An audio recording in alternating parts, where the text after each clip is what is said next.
Hello and a very warm welcome to Skillsoft presents ETStudios HRConnect in association with ETHRWorld. Now, if AI can learn to write poetry and robots can perhaps now flip burgers better than most of us, where does that leave the rest of us? Probably in training? A very good morning to everyone. I'm Himanshi Tiwari and welcome to this very crucial conversation built to evolve rethinking learning for a future-ready workforce. Now, in a world where JDs age faster than avocado toast, the only real job security is skill security. But here's the catch. It's not just about learning more, it is perhaps about learning right. Today, we'll explore how organizations are not just filling current skill gaps, but rewriting themselves, they're rewiring themselves to predict and even preempt the skills of tomorrow. Joining me are four incredible minds who are shaping the learning landscape at scale. Please join me in welcoming Amit Saxena, Chief Learning Officer at Compass Group, Shruti Tandon, Managing Director, People Enablement at Nagaro, Vivek Tripathi, CHRO at Newgen Software, and of course, Ankur Gupta, Vice President Marketing at Skillsoft. Thank you so much, leaders, for joining us for this very crucial conversation. You know, we are in a world where ChatGPT can now actually write codes. It can diagnose symptoms and perhaps tell you your next career move. And it can also happen in just one conversation, right? So the question right now is not if we should upskill. It's perhaps about how fast we can do that, right? So starting this conversation just for the context setting, you know, when we talk about the future of work, when you see the future of work in the next 3 to 5 years, what is that one thing on employee learning or skilling or upskilling you feel, you know, excites you the most or perhaps challenges you as well? We'll start with you, sir. So I would say, we have to come out from the traditional way of skilling people to making it as a part of integrated system and which is happening while they are working. Yeah. And that's a way forward for the people. So it's a training is not an event, but it's a continuous way of, learning and working together. And another, the challenge which I see right now is that, we will be a lot of dependency on curating the content through AI. Yeah. How we are validating that and ensuring that the right content is getting to the learners. I think that's a big challenge. We can see it in the future.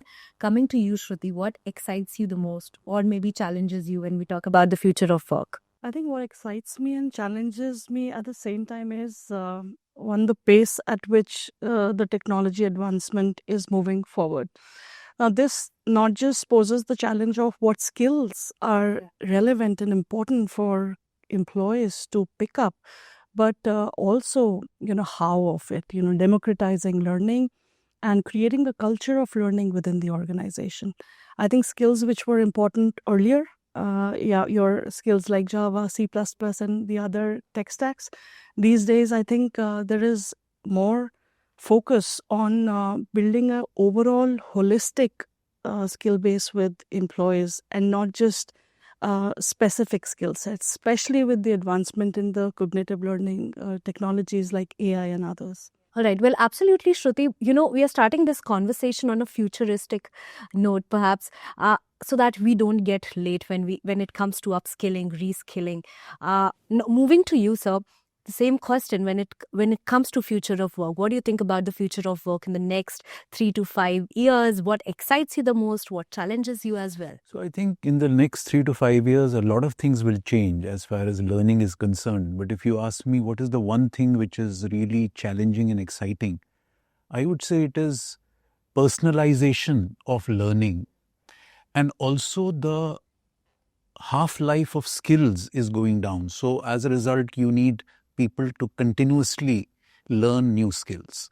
And both of these are quite challenging also because you need to constantly skill yourself and you also need to keep on learning new skills. Yeah, no, absolutely. You know, you all three highlighted two particular things. One is AI, how fast the technology is moving, and other, the need for continuous learning, basically making learning not a one-time event and making it a habit perhaps. And with that, I'd like to move to you, Ankur. You've been speaking to a lot of organizations, and now with these leaders as well, as they have spoken about learning, what are those new innovations is Skillsoft bringing to the table when it comes to strategic learning or strategic upskilling and reskilling initiatives? No, absolutely. So if you really look at, obviously, we have been a leader in the learning space, and although where we started from was more digital content libraries, right? And from where, when we started versus where we are today is so different, right? Today, we really talk about the workforce transformation and how we help organizations to do workforce transformation. And this is, addressing a lot of the opportunities or the challenges which you all talked about just now, whether it's the personalization, whether it's a continuous learning, whether it's understanding who, where that individual is, what is the aspiration, what the roles are, and how you can take that to a path perspective. Because learning is no longer happening because, we need to train some set of people.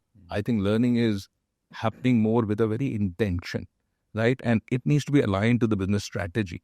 So I think that has become very important thing. And that's where I think you all manage as your key stakeholders, because you have to get or showcase some sort of ROI around it.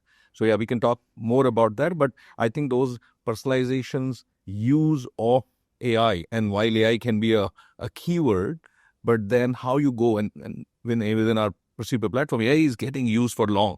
But then how you really use AI today and where you see it is going in the future, because as Vivek rightly said, the half-life is reducing and there's a lot of unknown. So what are those skills which you have to start really looking at from a futuristic perspective, because it takes time to develop those set of people in that time, and those alignment needs to happen of those skill inventories with the business.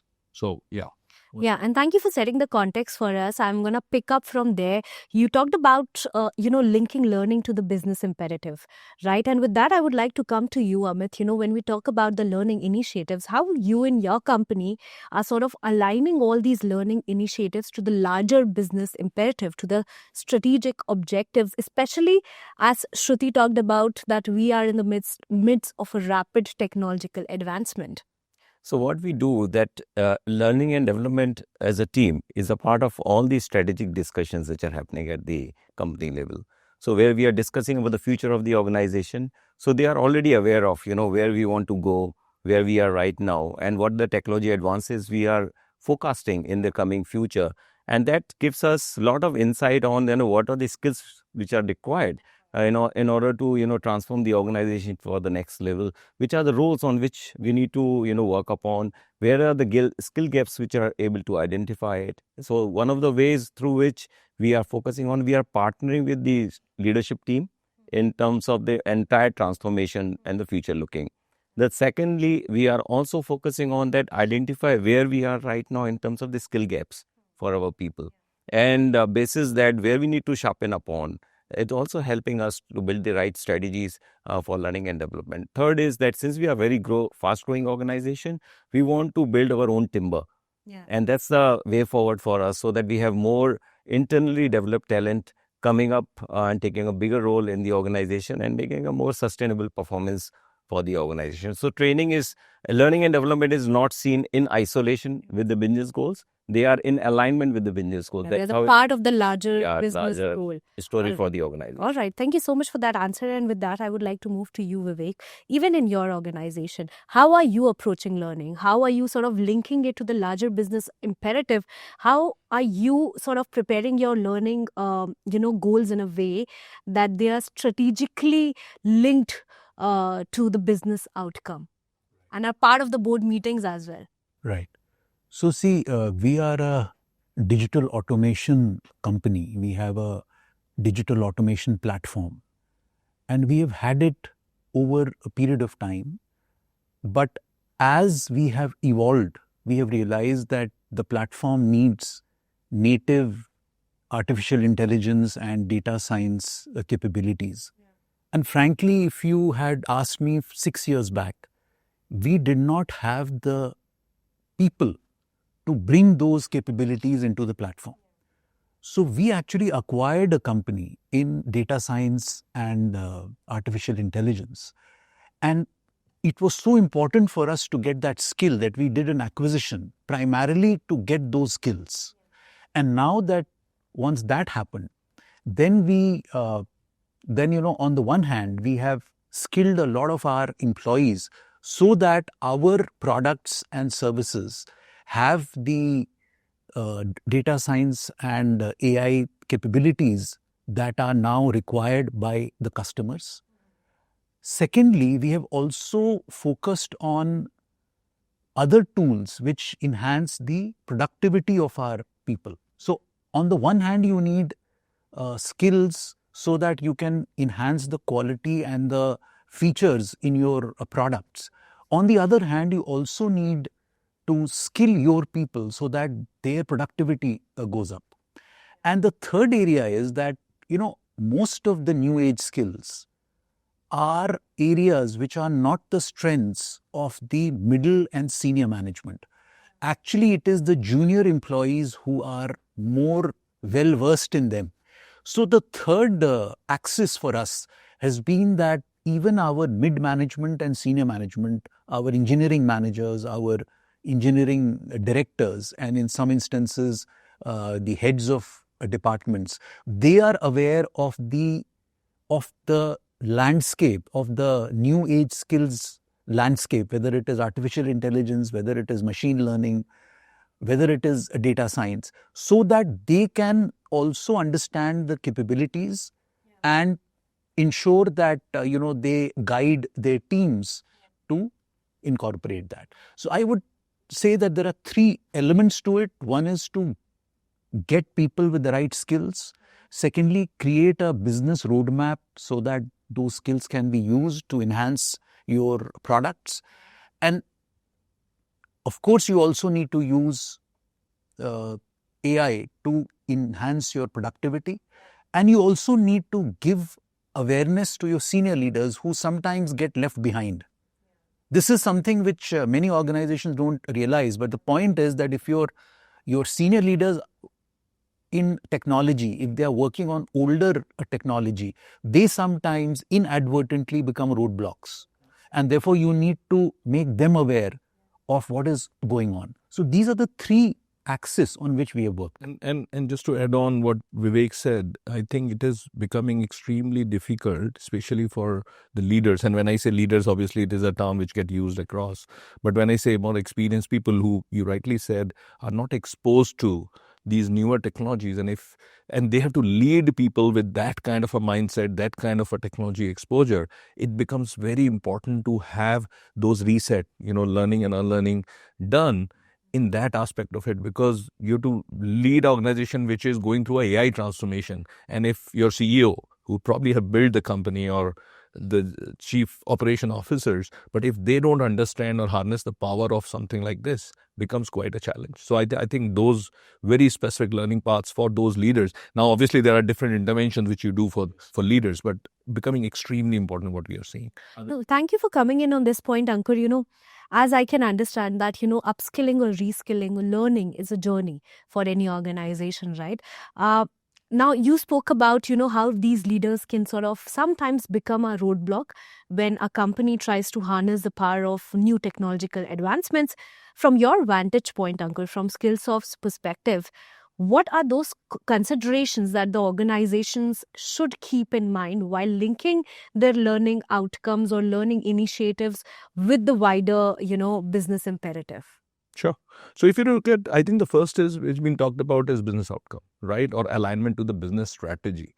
While we are living in a disruptive world, but there is still a strategy. Now, those strategies used to be like 3 to 5 year strategy. The strategy and the vision remains the same. How you do it obviously changes because there is so much of change which is happening. So I think alignment to the business strategy and alignment to those key stakeholders who are really signed up for that strategy. I think that becomes the first piece. The second piece becomes is that in your strategy or your area, which can be very different for each of you and in industries, there is a future prediction which is kind of coming in terms of these are the newer set of technologies which are coming in, and that's kind of a skill which you require. So you have either you build it or you buy it. In some cases, you probably acquire very quickly, but buying always is much more expensive. There's data shows that 6 times more expensive if you buy a skill or a person than probably build it. And sometimes it is not even available, because you are talking about, 3 years back, the prompt engineers or the people who can do LLM work was not there. Data scientists were not there for those roles. Now you have to start building it. So I think that understanding of that whole skills, and which is not just skill gap. I think Amit talk about skill gap, but it is beyond that skill gap to get that skill intelligence, converting into that kind of a roadmap becomes a very important parameter. Now you start really looking at that how I can solve this problem by having a very strong ecosystem, multi-model, which can work with my kind of population, because we are living in a multi-generation workforce. Now, how it will serve that ecosystem, which then needs to come back into a whole culture game. Because yes, you can build the skills, but then ultimately it's a mindset, right? It has to be, learning has to be part of the DNA of the organization. And that is, I think, becoming very, very important. So I think those are one of the things. But lastly, I would say the whole making sure that there is a outcome-driven visibility to the leadership, because without that, the ROI has to be there. Yeah. Right. And perhaps if we sit in any of the board meetings, the first question, the first two questions that are asked now is, what are you doing with AI and what is the ROI? Right. And as Ankur, you rightly put, you rightly talked about the cultural shift that is perhaps needed. And with that, I would like, Shruti, for you to come in. When we talk about continuous learning, of course, it requires a mindset shift, right? So how are you in your company are sort of, approaching learning, continuous learning in a way that, you're also looking at the cultural shift or the mindset shift of the leadership at large?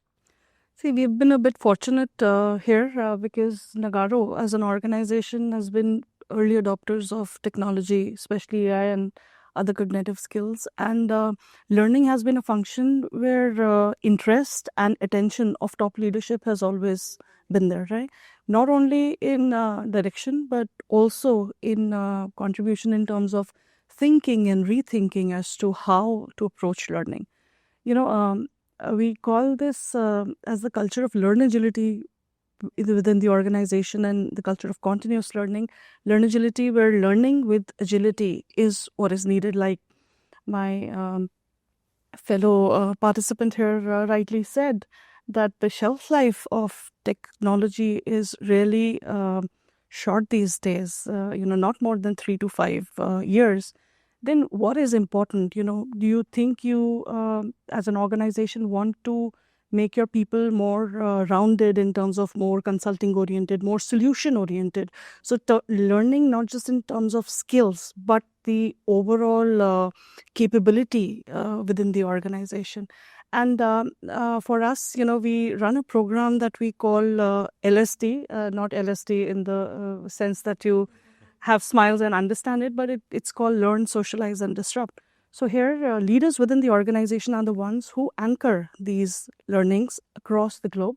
These are online sessions, repetitive, every week they happen, where the course curators are the senior technologists within the organization, other business leaders. And the intent here is to create a forum of learning from each other, experiential learning from the case studies, from what's going on in the industry, from the buzzwords, from everything around the corner, where you make your people more rounded, more abstraction, understanding of overall problem solving.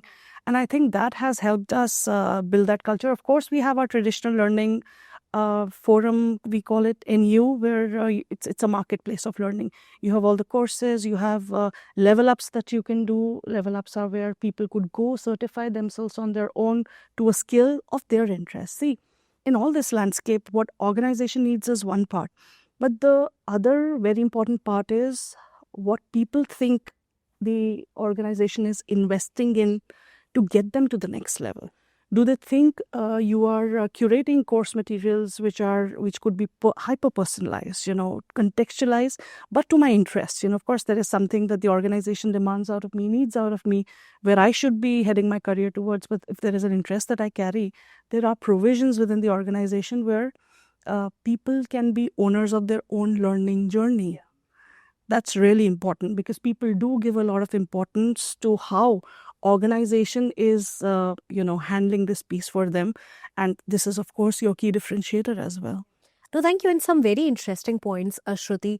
By now, we know that there's an importance on having a learning mindset. And any organization should perhaps have that kind of mindset to be able to get the ROI of their learning outcomes. But the question is how?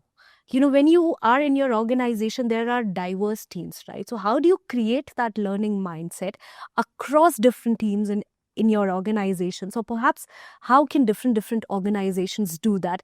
I'll come to you, Amit sir, for this question. So I would say that, we are trying to create a culture for learning in the organization. And we realize that if you empower people for their own learning, then it's a continuous process. There's no push from the organization side. How we can do that is by creating the ecosystem. In that ecosystem, you are hyper personalization of the content, succession planning, your career development becomes a key elements for you, which are the motivator for the employees. So employees are more interested in what's in it for me.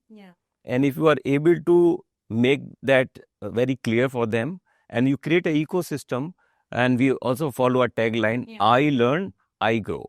Okay. So that's a tagline. We say that if you learn, you will grow in the organization. It's not about just taking up a new role or a promotion, but constantly, if you are enhancing your skills, you will be relevant for not only for your organization, but for yourself itself as a professional. So that's a kind of an ecosystem we were trying to create. Secondly, we want to ensure that whatever we are creating, when I say personalized, that we function across Pan India, and there are multi languages where people understand much better than Hindi or English, and that's why we are ensuring that all the content is created in a more personalized way, that we have Hindi, English, Tamil, Telugu, Kannada as a languages available for people, and they can learn on the go. So there's no event happening, that then only the learning is happening. I have a digital platform through which I have a customized content which is relevant for my role, and then people can learn on the go. So that is also helping us to create a vernacular learning. Yeah. Suppose, Amit sir, you are an employee. Of course, you are an employee, and you want an ecosystem to be developed in a way that that it ensures that you are skilled for your role as well, right? What would that ecosystem be? Just a random question. I mean, what are those 3 things you would want for yourself to be skilled in this current era?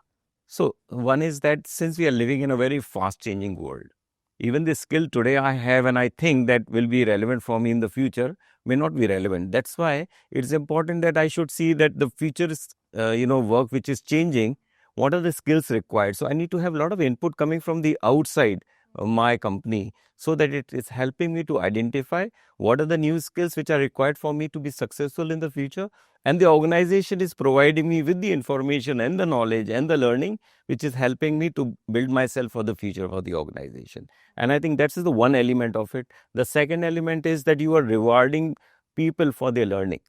So that's how you can create the culture where the people are getting empowered, and they are also rewarded for the learning they are bringing to the organization. So these are the ways through which. Third is that the leaders themselves are becoming a role model. They are sharing what the new they are learning. So that also, it's like, walk the talk.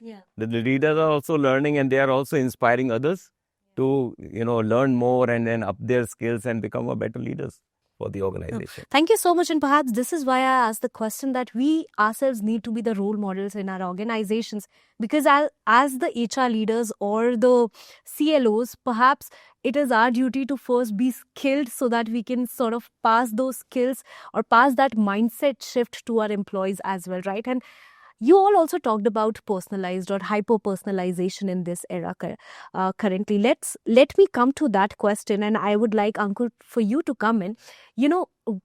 Talk to me about what are those technologies from Skillsoft's perspective are you currently employing to give hyper-personalized or personalized learning, outcomes for the employees in the companies?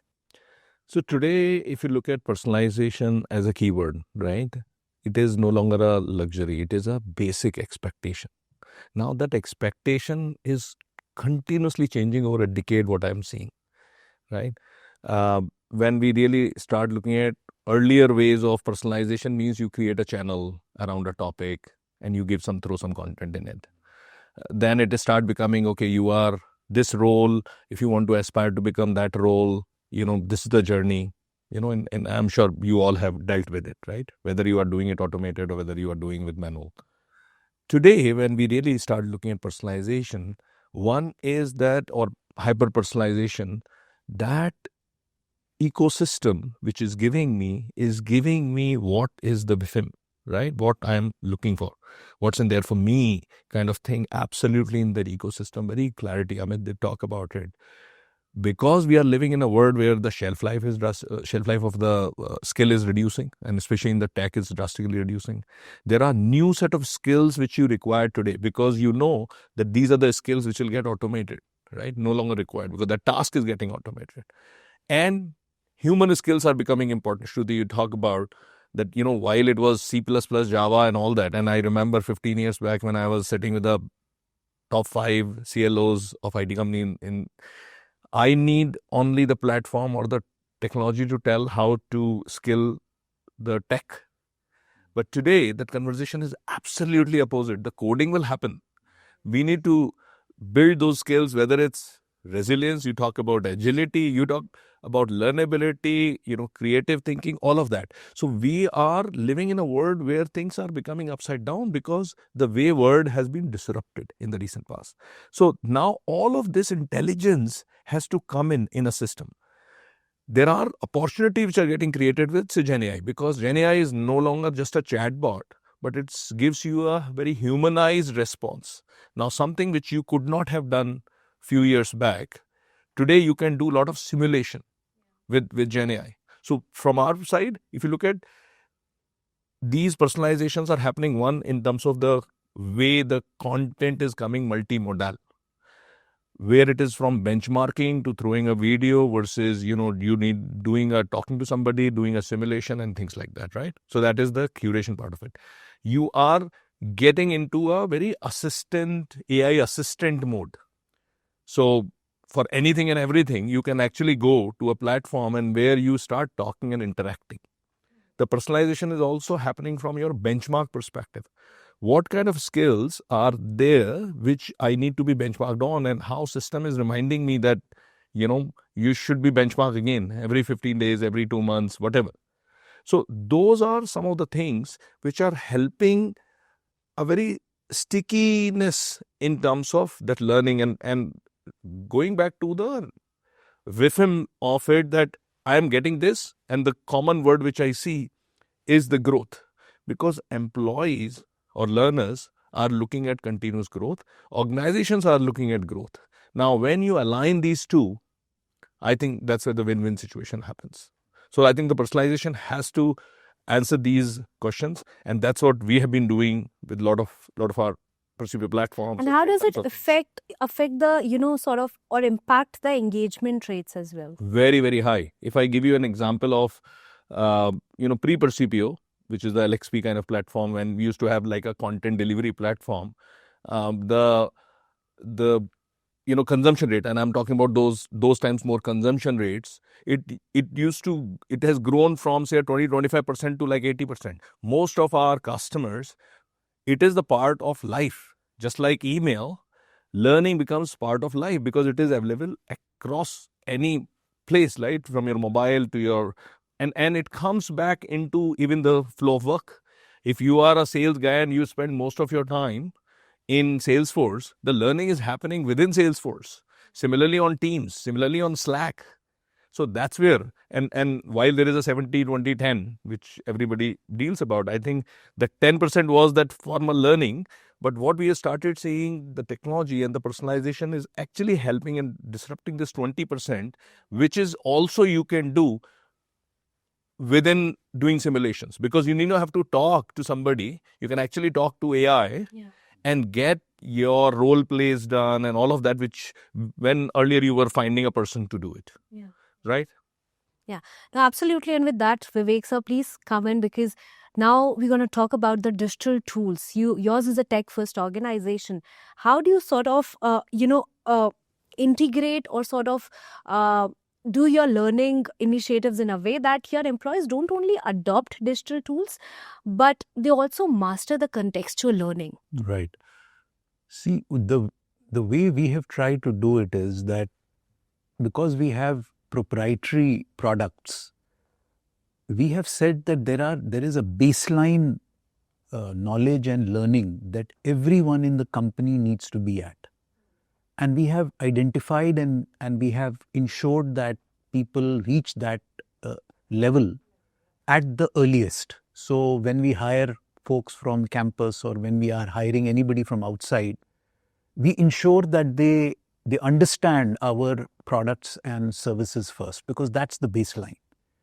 But that's not enough, because once you've done that, then you have to get into a certain domain. The problems that our people solve are in specific areas. Somebody is doing it in banking, somebody is in insurance, somebody is working with healthcare. So domain knowledge is very important. So on top of your technical skills and understanding of the platform, you need to have a domain expertise. And therefore, there is a gradation of the knowledge on the domain. So if you are in banking, then there are so many elements, right? And therefore, everything has been graded and certified. So on the product side, at what level are you? Depends on not just what courses you have done, but also on what kind of projects you have been a part of. So if you've been part of very complex implementations, then you get some credit, because it is assumed that by being part of those, you learned, right? So on the platform, then on the domain, and then thirdly, we also are looking at some things which may be new, where we see possibilities. We are not very sure how it will be used, but it is important for us to know. And that's where, some of the new age technologies are being seeded in the organization. We do awareness sessions, and then, somebody finds a way to use it in our business. So some of it some of it you don't know, but you must have a certain plan so that you are able to kind of move forward and not get left behind, I would say. No, absolutely. And from that point only, Shruti, please come in. You were talking about how the technology is rapidly evolving, right? And it's time for us perhaps to move forward with technology, right? So how are you in your learning initiatives kind of integrating these technologies as we're talking about to cater the unique needs of your employees? Yeah. So like I said, we have multiple ways in which we approach learning at Nagarro. There is a traditional way of, imparting courses, your content, the hosting place. From the tech side, Nagarro U is the platform that helps cater it. It's a 24/7 marketplace. You have your course contents, you have name the skill that you want to upgrade yourself in. It would have content, it will have in-person sessions or videos or podcasts, or you can certify yourself. So ways in which this traditional need of your skilling is done.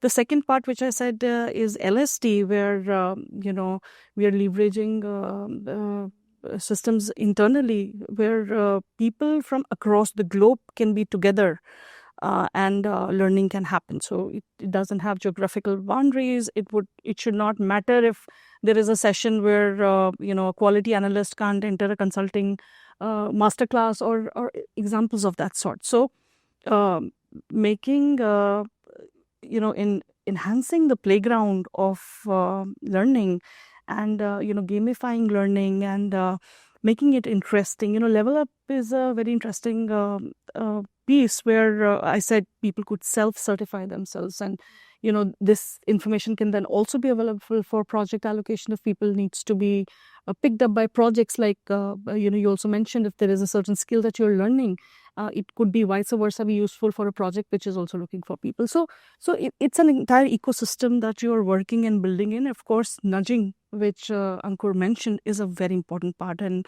at Nagarro, Ginger, which is our internal chatbot, also helps us plan and chalk out these experience milestones for employees. So if you want to impart this information of training and learning, personalized, hyper-personalized nudges can go to you. If you are noticing that in a particular project, training, not enough people are attending training, or we want to encourage, we could give these nudges to segments of leaders. Hey, in your project, this is it. So to the context of what you're trying to achieve and solve, through Ginger, you can also plan out your entire journey of experience. So I think these tech-enabled tools have really helped us change the way learning is looked at a larger pace at Nagarro. Talk to me about what impact are you seeing of all these initiatives that you're talking about, and especially when it comes to the skill acquisition part? See, there are multiple parts to it. One is the level of interest people are taking in learning when the avenues and gamification and learning is a joy rather than a compulsion or a mandate. That's evident. So higher participation, people really want to be out there. The second part where as an organization, you are prepping your workforce for skills that are really crucial, important for your business, for your projects. That's of course a given.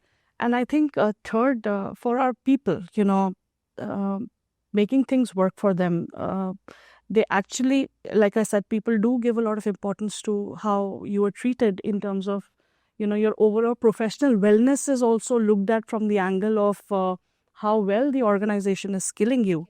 So that part can't be left behind, because employees are at the center of everything that you work on in terms of policies and processes. So of course, this is a major part for us as well. No, thank you so much. And Amit sir, please come in. When we talk about the impact, what matrices do you think are important to assess the effectiveness of all these learning initiatives, and how are these matrices also helping you to perhaps look at the future learning strategies as well? So there are two parts to it, how we measure the impact. One is from the learner side, and the second is from the organization side. So at the learner side, the way we measure it, that we want to see that what is the pre and post, difference you are seeing in the assessments you do for those training programs they undergo. We also take feedback from their supervisors and from their managers in terms of, is there any behavioral or leadership training they have undergone? Do they see some change happening there? Yeah. Right. So this is at the learner level, and also we see that at the learner level, how many promotions have been done internally. Yeah. Another metrics which we use. At the organization level, we measure the metrics like customer service scores, the CX scores. We also measure that how much revenue increase has been done. May not be directly impact from the learning, but there can be a correlation between all the activities you have done in terms of learning and development, and how it is impacting the overall performance of the organization. A small thing like wastages, how we are controlling the wastages of food, since we are a food company, and that can be another metrics which we follow. So the performance metrics at the organization level, also how many homegrown talent we have produced through the learning initiative. So these are some of the metrics which we follow at the learner level and the organization level. Thank you so much for bringing these points in. And I have a $1 billion question for you, Ankur. We're going to talk about ROI. ROI. We're going to talk about the board perhaps and the companies because we're going to talk about the ROI, right? So how are you suggesting, like how should organizations measure their ROI of all the learning initiatives that they are taking in their organizations? Okay, great question. $1 billion. I agree. And I'm being a marketer for my life and with HR for 20 years. So obviously ROI is a question which is obviously every time get asked, and it has different answers to, different expectations, right? Because sometimes the cost of unlearning is so high in an organization, or cost of non-marketing, non-branding is so high that the ROI calculation does not works out, right? Or nobody asks for it. But, coming back, you have to start really looking at, I think Amit beautifully talked about the metrics which a typical CLO or a CHRO is looking at, or organization is looking at. There are portions around the whole completion, skill assessment, how the mindset is kind of changing, behavior is changing, those kind of things. And second is obviously the linkage and correlation, because when the success happens, everybody says that it is because of me. Because my customer success people are great, or my new sales guy has come, that's the reason the revenue has gone up. Nothing related to learning on that way. But there is surely a correlation in terms of what we are seeing. What we have kind of realized is obviously there is a set of dashboards when you start really looking at, and this all needs to happen at one place. I think the biggest challenge which organizations get challenged is that there is all this information happens at a very different level. So unless you have a whole skill taxonomy, skill ontology kind of a framework, and then you are seeing that how your skills are growing, because while there are roles, but going into a skill economy, it becomes that how your skilling inventory is improving and which is direction it is taking. Because for a particular skill of C++ or Java, you might be charging X. Now you have gone to this kind of a skill where you are charging differently, right? In a purely IT company, I'm giving that scenario. Now, when you start really looking at, that's the kind of ROI which you can show that I've built these much of skills and not hired people from outside, and there is ROI. So ROI calculation happens on a case-to-case basis, because again, learning is not happening because let's do learning and figure out what the ROI is. I think you start really looking at learning as an initiative to support a particular business strategy or something which you want to get done. And that's where the backward calculations makes it a lot more easier. That's what a lot of other... Can I add to what, Ankur said? I realize that whatever initiative you want to take it, you need to align the senior leadership also on the ROI. That's we all agree to, if we do this, that there should be a delta movement there. So there's a ownership there sitting, and we are all aligned to what the ROI looks like. What I think that the technology and the other ways through which we can bring the ROIs on the two platforms. One is the efficiency, which is the cost efficiency, and second is the speed, because you're using the technology. And if you can pick up some of the metrics which is related to the speed, because you may have a diversified operations running in, but you would go into traditional way, it will take a lot of time for you to bring any change. But if I can measure the speed, and also measure the efficiency. No, absolutely. And that's what I said, the cost of non-learning or non-speed learning, because you can train people going city by city and doing, which was a traditional ways of doing it, or doing it with a video base where you don't even know that after watching this video, whether the skill enhancement happened. Yes, you can do pre and post, but how immersive it is. And whether you are, in a technology world, you are learning to code or coding to learn. And I think that's the difference which is kind of coming in, that it has to be absolutely immersive, and you are actually seeing the behavior. And I think what organizations are doing is creating those opportunities also, because while it is very tough for somebody to mandate, I think there is a mandatory training which you do, and there is a little bit of push which is required in democratization, right? But then the pull has to come in a way that you have created those opportunities and let people identify which path I want to take, right? When they take that path, you still give them an opportunity, saying that you will get something out of, which is the grow word, right? Which you kind of talked about, that you will end up getting something. And that's how beautifully the business alignment happens, that when you know this is the direction which we are going and we need these kind of people, ultimately these two has to merge somewhere. So that's where I think, and ROI is always, I feel, is a expectation game with leaders. So as Amit said rightly, if on the day one, when you're planning a lot of this, if you have the right expectations, I think the debate does not happen.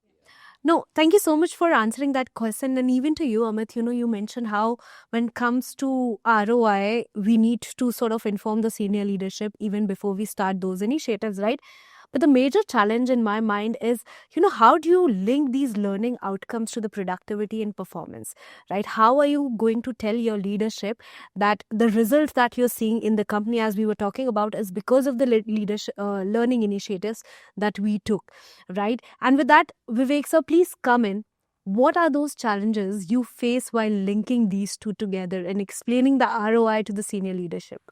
So, in a technology company, the relationship between skill and the outcomes that you produce are pretty clear.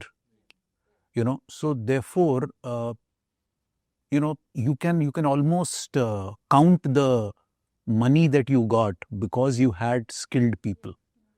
To give an example, we were working with a bank, and we have a loan origination system. We were automating that, and we got some folks who had a data science background, and they were able to come up with functionality which helped the bank do those, because in a loan origination system you basically need to come out with what is the kind of loan and the quantum of loan you should sanction to anybody who is applying.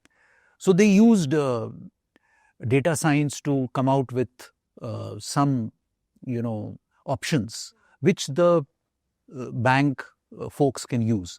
Now that saved time and effort, and you could quantify what was the impact of that, and that could directly be linked to the skills which the folks had.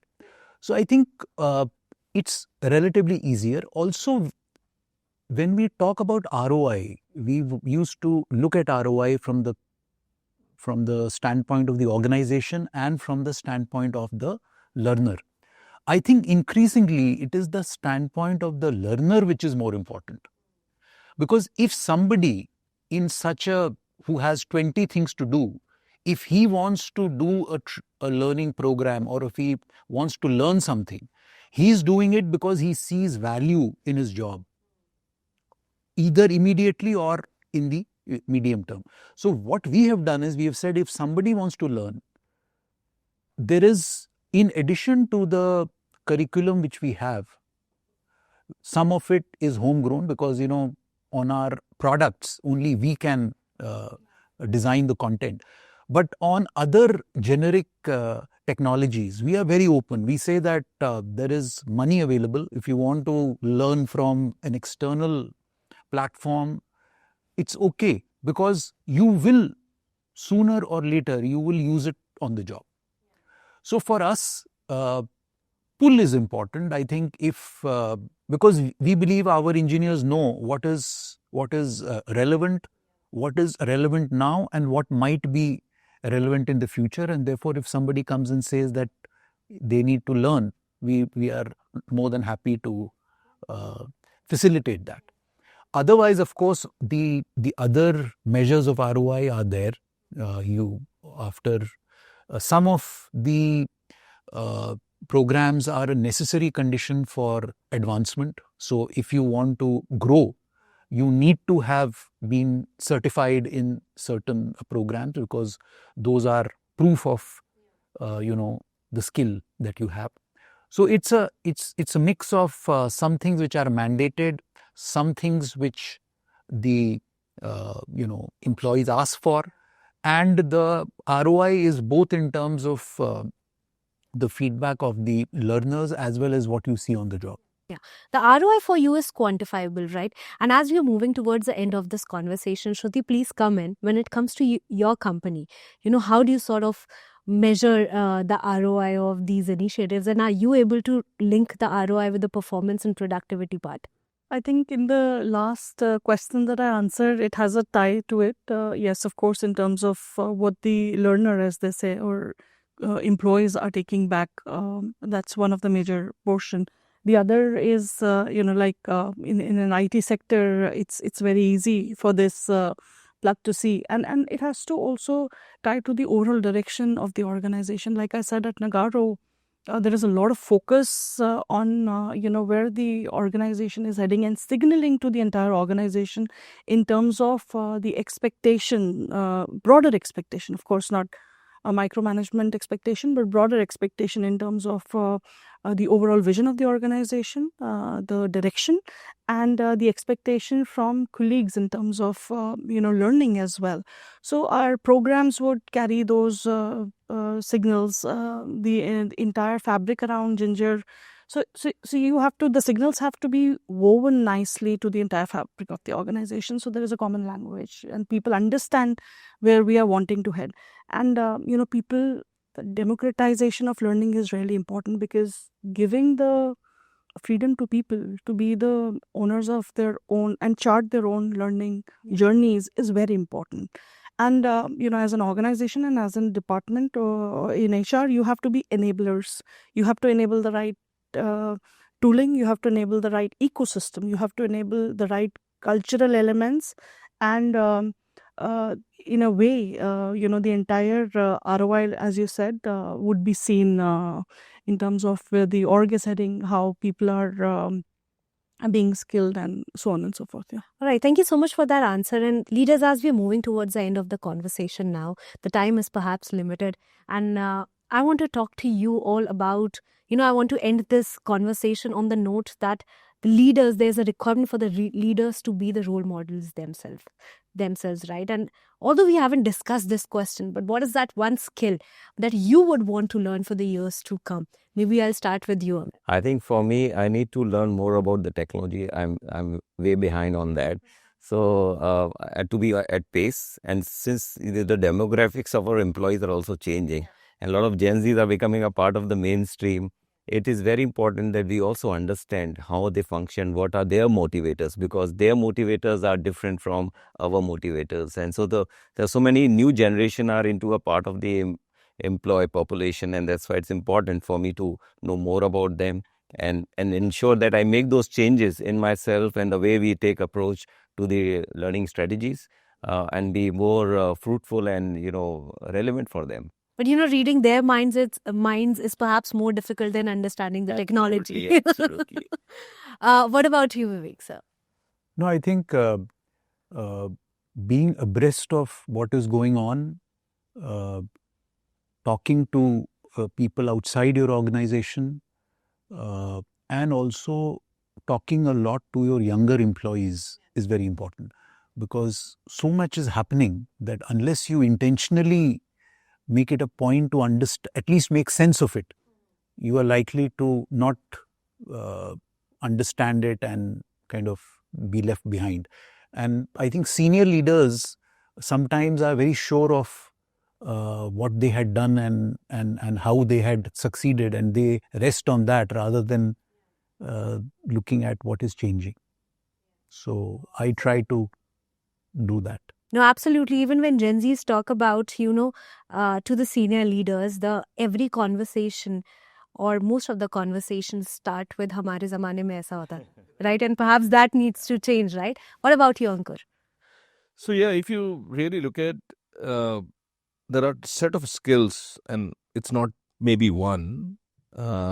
One is very strongly a resilience, right? Which I know the few years back, which is coming, C word again coming, will be teachers, probably not that much, but I think resilience, and especially not just how resilient we are, but how we can take this to the next generations of the workforces, right? I think that is becoming a very important area of skilling, and that's how you show as a leader that you are absolutely resilient. Second is the whole learnability, because we don't know, there's so much of unknowns.